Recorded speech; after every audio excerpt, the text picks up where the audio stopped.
Kamusta mga abyan? It's Vane.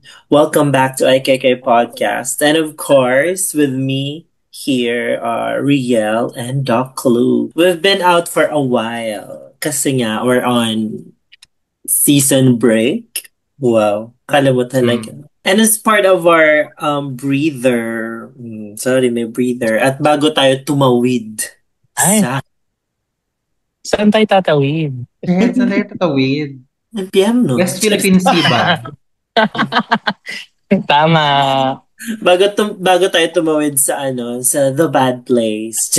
Ay, Sa bagong season Ramiro. or sa susunod na season, muna tayo. Quickie. Although it's not going to be the same as our previous Carfan Quickie segment that you both hosted. Mhm. So parang ganun, mas mabilis lang to. Pero hindi to katulad ng Carfan Quickie na more on rants about the government, about the happenings. True. This is Ano more ba? about, parang regular episode siya pero quickie. Ang ingay naman ng aso. Para lang malaman ng ng mga abyan that we're still here, that Nabuhay we're pa here, tayo. Ganun. that we're not True. going anywhere. Okay. Alright! Alright. Alright. Yun na nga mga Mars. Ayan na nga. Madami na tayong nagawang episodes na, sa collaboration with, natin with Voice by I Lovers. love yourself. Yeah. So, in this episode, makakasama at makikilala na natin ang pasimuno ng lahat ng ito, ng gulo, ng Ah, korupsyon. Andito nagkakotong na. divisiveness. Charot. Mahanap na natin ang pwedeng, masisisi natin. Alright. Charot. So with us today is Voice by Love Yourself lead vocalist Mayora Ron Bogarin. Hi Mayora, welcome. Hello mga Welcome to abya! IKK. Hello po sa inyong lahat. And ako, for finally, nag-guest din ako sa IKK podcast. Sa dami naman collaborations. Yes. Na para pa lang po bang ako. hindi ka kasama kada recording Ano, ng recording. Oo, Para ka namang wala sa lang ako background. nakikinig. Nagmamasid. So ngayon ako na yung host, yung guest. Yes. Thank you. May Thank you. face na siya. Sa Correct. true. So, ladies and gentlemen, siya po si Mayora Ron Bugarin. Ang aming pinuno, handa nang magsilbi. Ay, Iba yun. Iba yun, de. mayor na siya ngayon eh. Okay. Kaya nga Sabagay nga. Mayora. True. Kung totoong mayor siya, magwalis ka. Charot. Ay, madami. Mamaya. Ayun, Mayora. So, sobrang busy mo always. Yes. Palagi. Charot. Pero bilang mga chismosang badings, curious kami ano yung mga pinagkakabalan mo sa buhay lately. Oo nga. Well, oo. Aside from, of course, syempre, yung sakit ng ulong i-manage ang mga volunteers natin sa letters, which I well, Ayan na. definitely, hindi naman sakit ang ulo, but definitely. Ayan na. Yeah. On record yun na. It's a challenging Sakit daw kayo sa ulo, task. guys. Naku. Hindi na, Magbigay ng pangalan. Magbigay Isang or ng batch pangalan na. nagsisimula sa letter. Batch na lang, Yes. do. Ang batch na nga Batch eh. na lang. Ayun, aside from yun nga, managing our notes, siyempre we've also kasama rin po kasi ako sa community advisory board ng ating mga research na upcoming for Love Yourself, which will start next year. And yun, yung mas matindi, of course, I'm starting my master's study sa University of the Philippines Open University, master's in development communication. So shout out sa aking mga prof, Prof. Ems and from Shaira. Hello po. So, aktivista na siya. Yeah. Uy, grabe na yun! Kapwa schooler ng bayan na siya. Oh, yes. Kung matapos ko to, Doc. Kaya yan. Kaya yan. We're claiming it right Kinaya now. ko nga ang ano. Yes. Tatapang. Diba? Laban, ganun. Ay, ano ba yan? Tatalino. Wah. So, Mayora, na-mention niyo yung developmental communication. Pero may idea na naman ako since na naman namin siya pahapyaw sa health promotion. Pero for the people out there, na walang idea about sa DevCom, ano ba siya? What is it about? Yeah. So basically kasi kaya development communication is some sort of like yun nga a hybrid of mass communication and yung social work. Kasi first and foremost, ang gustong anuhin ng DevCom is yung ma-put into light or yung maging aware ang community about the social problems ng ating bansa or ng ating community that we navigate on. So, ang ano kasi niya is yun, nakaloka nga ako doon sa first few subjects, yung first few modules na tinitake kasi they're talking about poverty, about unemployment, about inequality ng mga access sa jobs. Yun yung parang pinapamulat sa inyo what is happening to the community, especially those that are marginalized. And at the same time, find a way na mabigyan ng lunas, yung bigyan ng lunas through the communication na para at least maitawid sa dapat makarinig at magbigay ng solusyon yung mga problemang ito. Kaya basically, it's a hybrid ng communication at saka ng social work kasi nga you want to make people be part of the solution. Kaya nga hindi lang siya basta sabihin mo lang na ito'y problema. Hindi ganun eh.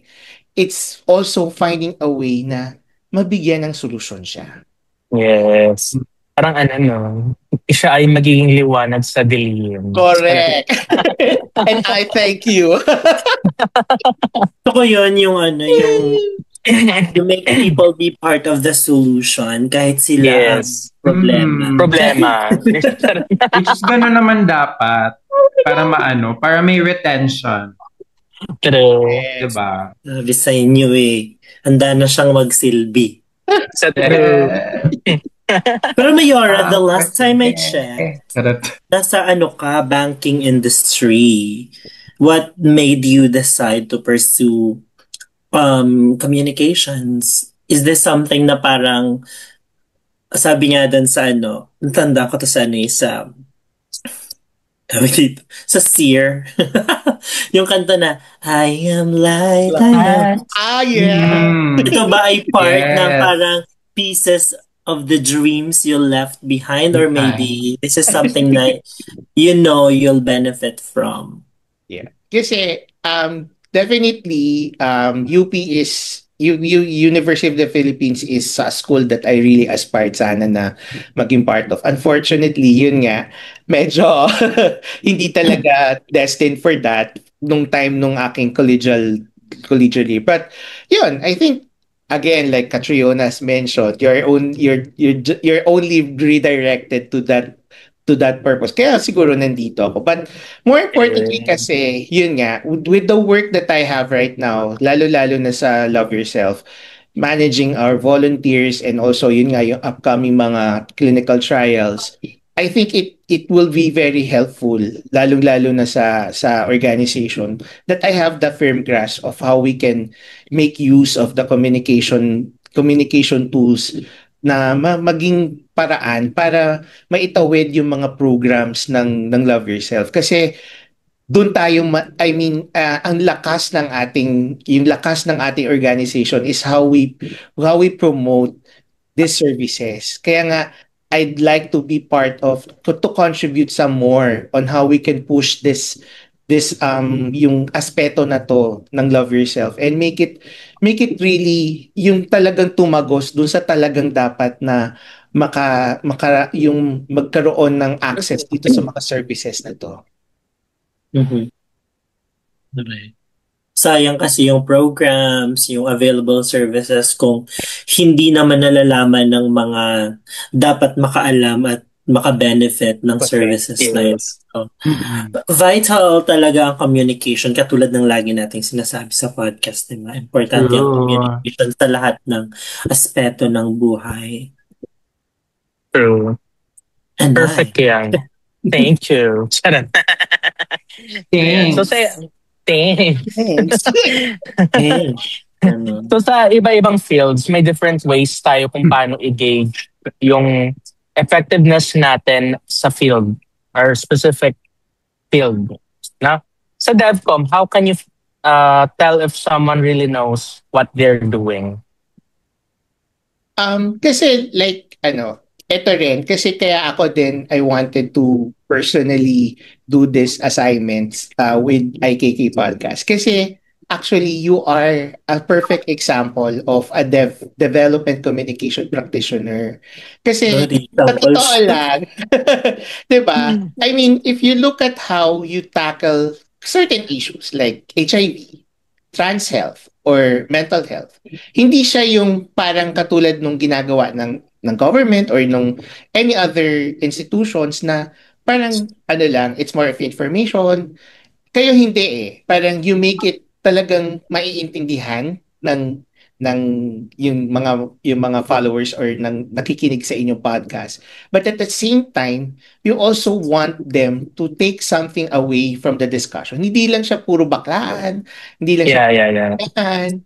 But more importantly, yung paraan na yung mabago mo yung kanilang konsepto, yung mabago mo yung konsepto nila about being transgender, mabago mo yung konsepto nila about having sex. Sa totoo lang, natutuwa ako sa how you were able to come up with a discussion on sex na hindi nagiging bastos. Kasi that is what exactly is development communication. It's not about putting light. It's making people realize what they need to change and you are empowering them to make those changes for themselves na para ma-better yung kanilang way of life or yung quality of life nila. Kaya nga yun yung reason kung bakit and I guess answering the question of Riel, yung paano ba natin malalaman kung effective yung communication is if you were able to transmit the messages that you want to your targeted audience and had made a big impact na nabago ang pagnanaw nila or nabago ang kanilang naging hopeful sila at nakaisip sila ng way to better their quality of life. That is how we can gauge if we are really successful in developing communication. Yes, that's true. Tama naman yun. Impact. Impacto. Yes. True. Kasi ako, ako na naman. Airtime siya. Akala ko ba walang airtime ngayon? Okay na yan. I-share ko lang to for everyone. Kasi recently lang talaga to. When I was, kasi you know me, outside, love yourself, or even yung personal space ko, naglalaan ako ng time to advocate for something. Especially about mental health kasi personally I'm struggling with that one. So before kasi I was questioning myself kung useful ba or may pakinabang ba yung ginagawa kong pag-share ng story ko through online platforms. Yun yung question ko before eh. Pero doon ko na realize na kahit paano showing up for yourself means inspiring others who are in the same struggles as you have. Na kasi iba hindi kaya nilang i-voice out, hindi kaya nilang gawin yon, na? So they take it by example dun sa kung ano yung kaya mo or kung ano yung binibigay mo. So dun, kasi one time parang 2 weeks ago, may message ako nung hindi ko siya kaklase, pero batchmate ko siya nung college, medtech din. And he was also struggling with bipolar. Um, bipolar. So, he had the courage na mag-undergo ng therapy, kasi he was just taking meds. Pero for him, it was not enough. Kasi parang napa-feel sa kanya before na getting into therapy is useless, kumbaga. Kasi you really need meds. Yun yung stigma din with bipolar depression eh. Parang gagamutin lang pero wala nang supplemental. So yun din yung inaano ko na it should not end there sa medication lang. So yun, doon siya nagkaroon ng courage, sinanong niya ako kung saan ako nagpapa-therapy, ganyan. So, good thing. Yung nirecommend ko sa kanya is doon din, sa Bacolod City din. So, he had the courage to set an appointment, ganon. So, every now and then, nagka-follow up na ako sa kanya from now. So, yun lang. So, yun naman. Yan lang share ko. Okay, bye! Thank you, Riel. So that's exactly why. Kaya nga, I'm really proud of what you guys have been doing for this podcast. And at the same time, of course, our Love Yourself volunteers din. Kasi again, hindi siya madali na Yes. every time na lang napupunta tayo sa center to help our lalo-lalo na ang mga PHIV community natin na since yun nga to make them realize that they need their treatment. It's a tall order. I honestly am very proud of our counselor volunteers kasi hindi siya madali to change somebody's mindset, to make them realize na kailangan nila ng treatment. Mahirap siya. Hindi siya talaga madali. Kaya nga anything that I can do to make it easier for everybody, yun nga, I'll really do my best. Kaya nga I'm really thankful, lalong-lalo na sa inyo, H, Doc Lou, Riel, and Vane, for really doing this platform. Kasi nakikita ko kasi yung potential nitong platform na to na, yun nga, kita mo, somebody was able to enroll for treatment for bipolar because of this. And I'd like to widen that reach pa rin with this podcast. Kaya nga, anything that Voice can do for this podcast, we will really give you 100% support.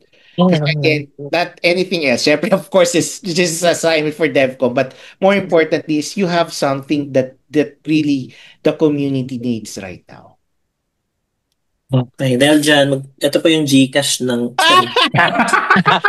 Actually.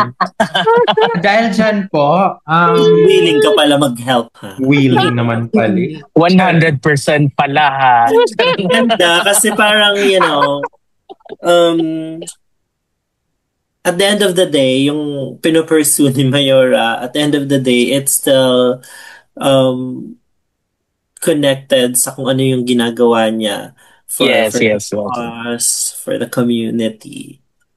Community pa rin talaga ang maapektuhan, ang magbe-benefit sa lahat ng ginagawa niya. So, Mayora, ikaw na to. Ikaw na ang bagong mayor na. Sure.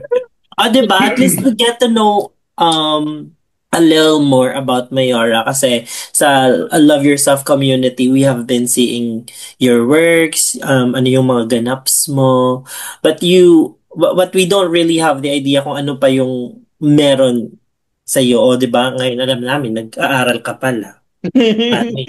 Paano ka namin ngayon yan guguluhin? Nag-aaral ka. True. Yeah, try ko talagang kailangan mag-balance ng time talaga. Pero yeah, I mean it's a tough tall order pero kasi yun nga, niisip ko talaga everybody can benefit naman from whatever I get from this from UP. Kasi again, yun I mean at least kahit paano we can strengthen whatever it is that we have with what I learned from DevCom. Mahihiya na kami ngayong manggulo sa'yo na, Mayora, pakiamin naman. Diyos ko, wala naman yun. Diyos ko, kayo pa ba? Basta humiling lang ng reasonable. Walang problema. Hiling na. Yun naman pala. So ngayon, any upcoming ganaps na gusto mo i-promote sa self-community? Yeah, yun nga. Siguro, I think I'd like to promote them. Number one, of course, the upcoming Batch Connect ng Batch Astra sa Anglo. So, we're Kailan also, yun? this is on November Balik 29. tayo ulit sa Anglo. Love Yourself Anglo, yes. And also, yun nga, that's also going to be an advanced celebration of World AIDS Day ng Love Yeah. Yourself. So hopefully, everybody can come. Also, Athena by Love Yourself in North Caloocan is also hosting a World AIDS Day conference sa Athena. So, same day din, November 29. Napaka-heavy ng November 29. Sana nandun ako, no? Pero yun, at least they're going to host some discussions about HIV. For hopefully in the next few years, we can also roll out some more, yan, of course, IKK podcast episodes. And then, yun, at least roll out some more mass testing events for the volunteers and yung mga ating hubs para ma-promote yung ating mga services. But, yun, hopefully next year, medyo marami-rami pa tayong bubunuin na mga projects na hopefully can really benefit not only Love Yourself volunteers but more importantly, the community that we serve. Yes. And 9th anniversary ng Victoria, Love Yes. Yourself. Nga pala, I'm True. sorry. Yes. Connect. Yung Connect. Huwag nyo naman pong kalimutan ng mga trans. Gabi naman. December Gabi naman 12, the tama po. erasure. December Trans naman. 12. sorry. Love ba? Tama na sila na susunod na nanalo sa Mix Love Yourself. And so that's for our not so Carfan quickie episode. So thank you guys so much for joining this episode. We will be back real soon. Follow IKK Podcast on Instagram, Facebook, Spotify, and YouTube for updates. Thank you, Mayora. Padayon lang. Padayon. Adrian. Yan.